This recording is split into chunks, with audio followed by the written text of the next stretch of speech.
guys, I'm D-Mac from NBA Fantasy Bible, and along with me again is Kayla Fonte. And together, we're Between Two Hoops. Kayla, how are you going? I'm doing good. How about you? Doing really well. This is the third episode that we've done today, so it's great to have you once again. But right now, we're talking about injuries and also the Week 2 schedule. Shall we get into it? Let's do it. All right, let's go. Starting with notable injuries. At the top, Steph Curry. We heard about his ankle injury.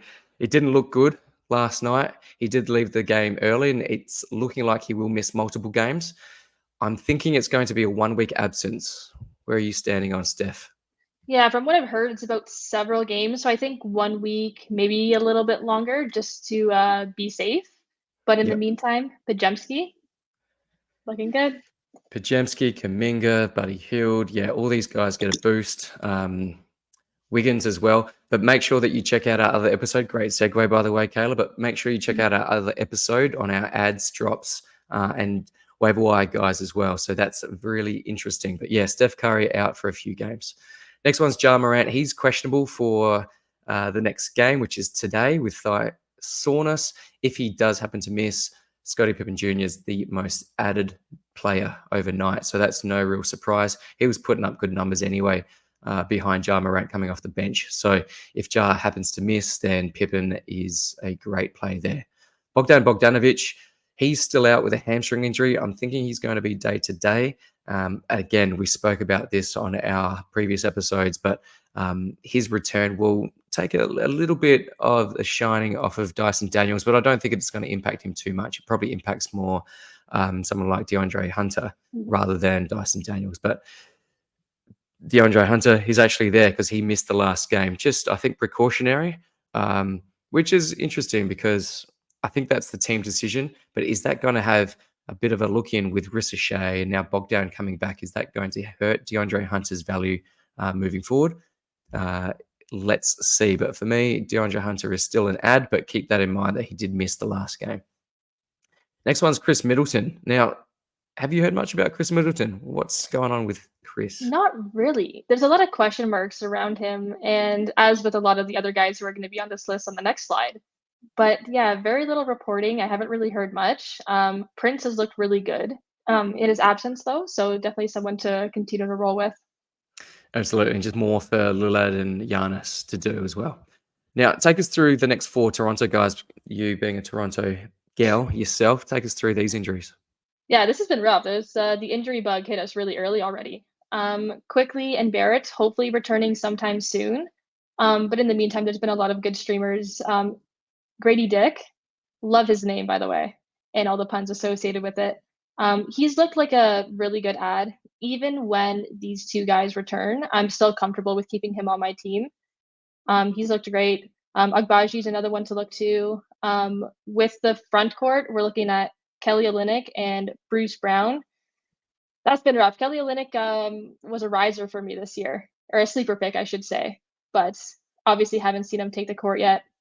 Jonathan Mogbo has looked pretty solid in the meantime, and that's someone who you really like to add. I saw you pick him up against me in one of our leagues, and that was very rough because he had a really good line that game. He did, but didn't play out the following game. And as expected, he went quickly back onto waivers. But it's just, as we spoke about on one of our other episodes as well, something to keep an eye on throughout the season, particularly as Toronto, I don't think they're in it to win it. So I think they're going to give Mobo a lot of opportunity down the stretch as well. So his fantasy stat set looks amazing. Good shooting, steals, blocks, rebounds, assists, just the complete package from a fantasy perspective as well. So keep an eye out for that one moving forward. Devin Vassell, he will be reevaluated on the 1st of November. So that will be a welcome addition back to the Spurs. I'm not sure if he'll come back as soon as the 1st of November, but the reevaluation will happen then. In the meantime, we've still got some nice streamers, Jeremy Sohan's really stepped up on the offense as well. He's become sort of the number 2 guy on offense, and a little bit bits and pieces. Champagne, we've got Harrison Barnes as well. So yeah, a few guys have chipped in for the Spurs. Trey Murphy still out for a couple of weeks, as is Shaden Sharp and Vince Williams, all with similar timelines there, but they will all be very much welcome back onto their squads. Now, the longer term guys, take us through some of these guys, Kayla.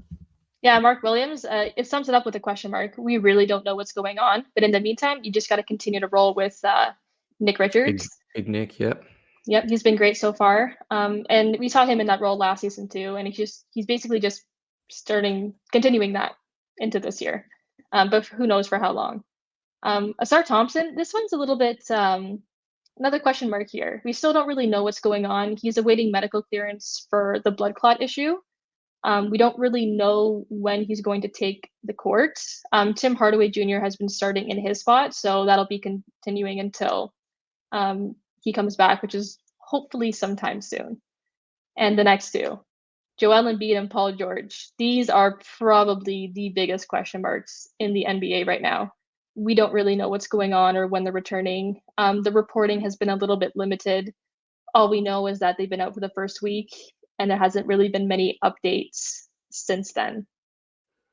I But think they may come back this week. I have this sneaky suspicion that they will be back this week, they but I don't could. know when. But I think that it will happen. But they don't play a lot of games this week, so it could be a better way to ease them into playing.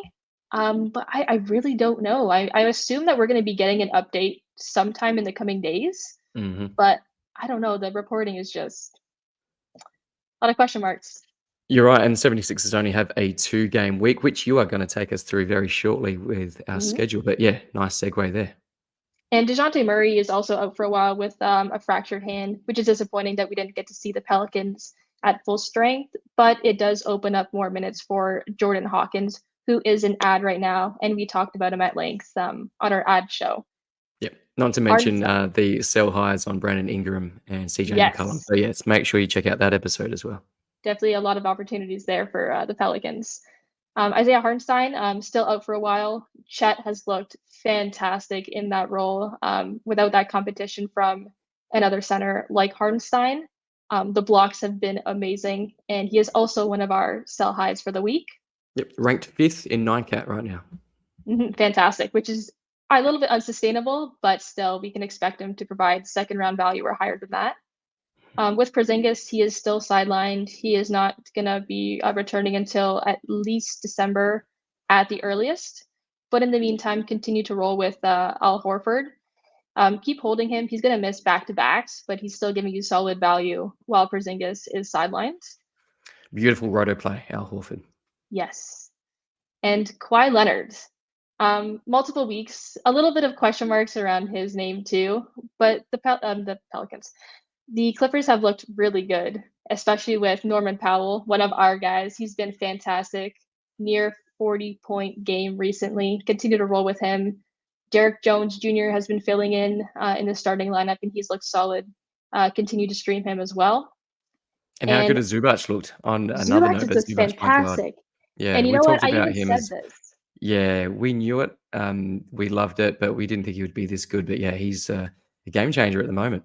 He is. And I did write about him in one of my articles too for potential risers this year. And I talked about Mhm. how he would have a bigger offensive role.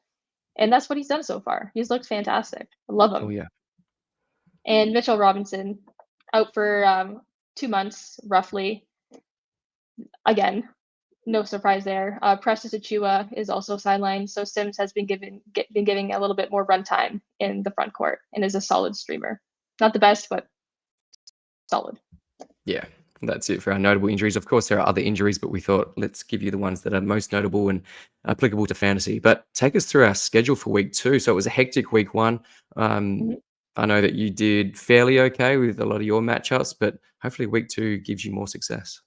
Yeah, it was a rough week. I had a lot of injuries, which just killed me, and a lot of players getting off to slow starts, which were mentioned on our buy low list. So Yeah, opportunities there, but bounce back coming hopefully. So absolutely. yes, schedule for week 2. This is our first full week, so there's a lot of things to look forward to. The most notable thing is that Philadelphia 76ers, they only have 2 games this week. That's the lowest for all of the teams here. Other than that, we have 15 teams with 4 games and 14 teams with 3 games. And there's a couple of streaming opportunities here as well. Most notable, we have the Hawks with 4 games. Dyson Daniels, not a streamer, he is an ad. Go pick him up if you haven't already. Last I checked, he was still at about 60%. So he should be a lot higher than that. Yeah, that's far too low. Yeah, I can't believe it. I mean, the opportunity's there, so And and we he'll spoke have about him in our other episode, but ranked 49th in 9cat at the moment. Yes, he mhm, had a couple of crazy games, humongous steals. I think he'll be close to leading the league in steals this season. So he's more than just a steals guy right now as well. So he's not shy in putting up the shot, and good rebounds as well from a guard position. for sure. And yeah, he'll have a lot of opportunities this week to prove himself even more.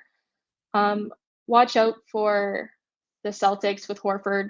I think they have one back to back this week, so he Yep, we'll probably go will through the miss back that. to back shortly. Yeah, but before Yeah. that, we'll go through the daily breakdown in week 2.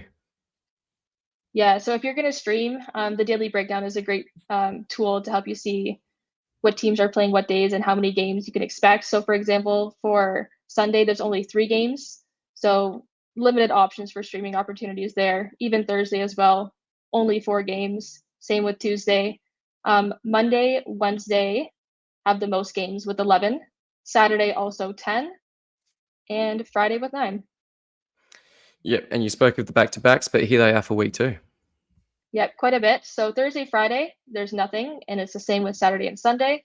Other than that, there's quite a few options, notably on Friday and Saturday when there's the most back-to-backs this week, and also Sunday, Monday, which can help you get a head start into week 3. Yeah, with the Celtics, Al Horford, someone to watch out for because he will sit out one of those back-to-backs, but that opens up an opportunity for Peyton Pritchard to roll into the starting lineup. He's a really good streamer there. It's hard for him to get those opportunities off the bench when you have a stacked starting lineup like the Celtics. Levert, Pippen Jr., Jordan Hawkins, also good streamers and ads. Scoot Henderson. Trey Mann has looked really good, especially with Brandon Miller out. And we talked about the Warriors as well.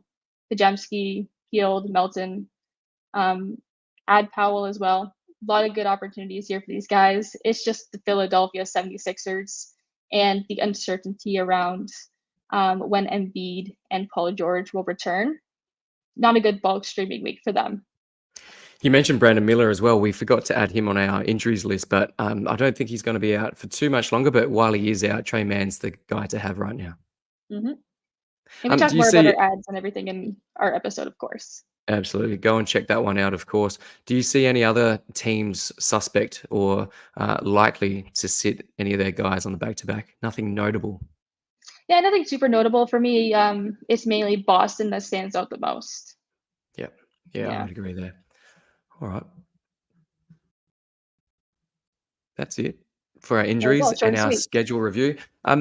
Before I bid you farewell, that's it for our episodes for this week. We'll be obviously posting all 3 of those, so make sure you keep an eye out for those. What's up this week, Kayla? You're keeping busy. Yeah, I won't reveal too much, but I have a couple of things that I'm planning to get out this week for Twitter, and also still working on some other articles for rankings and things like that I didn't have a chance to finish earlier. Very good. When do we expect to see the next Bitches Be Ballin' episode as well? We record every Tuesday, so we'll probably have that up on Wednesday.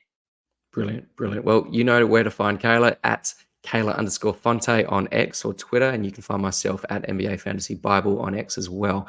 But until next time, thank you very much, guys. See you later.